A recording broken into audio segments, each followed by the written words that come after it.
One question, I think someone else had it before about seasonal variation. If you're doing these one-snap pictures of disease levels, it's a factor.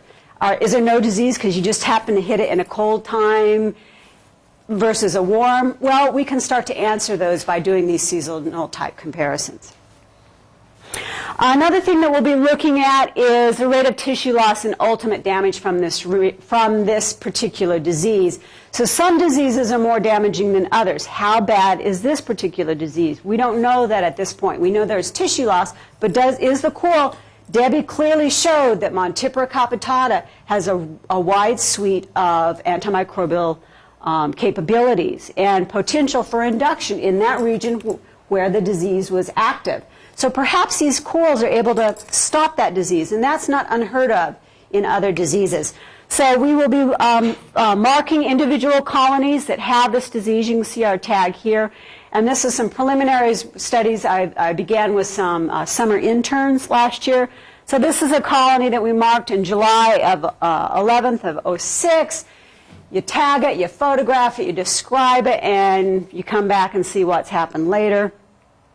And this was it following September. 2 months later, there's my tag. It didn't fare so well. This particular coral colony didn't do so good.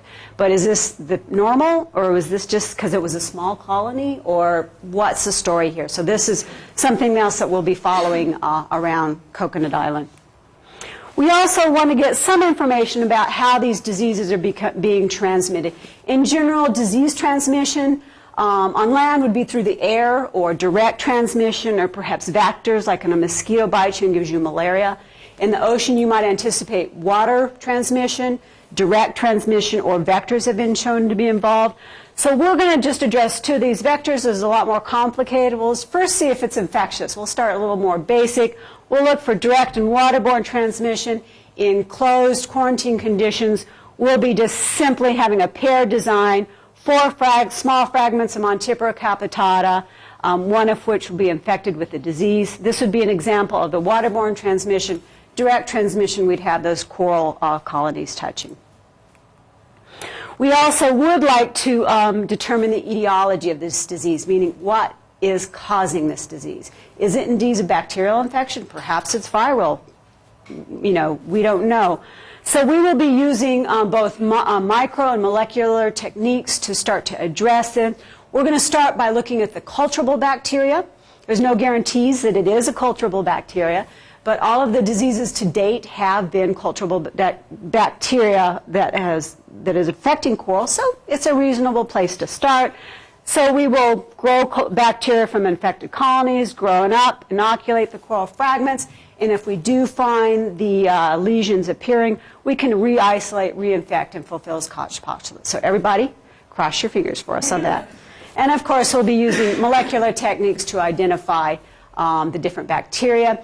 This part will be predominantly done by Dr. Teresa Lewis with HIB, so any detailed questions on methodology, please direct them to her. And for our last objective, we do want to get a good idea of the tissue level changes that are associated with this disease through time. And so we will be using standard histological techniques to look at those tissue level changes on colonies with different stages of these disease. And that will be under the control of Dr. Terry Work with USGS. So there's his email if you have any questions. And that is it. Thank you.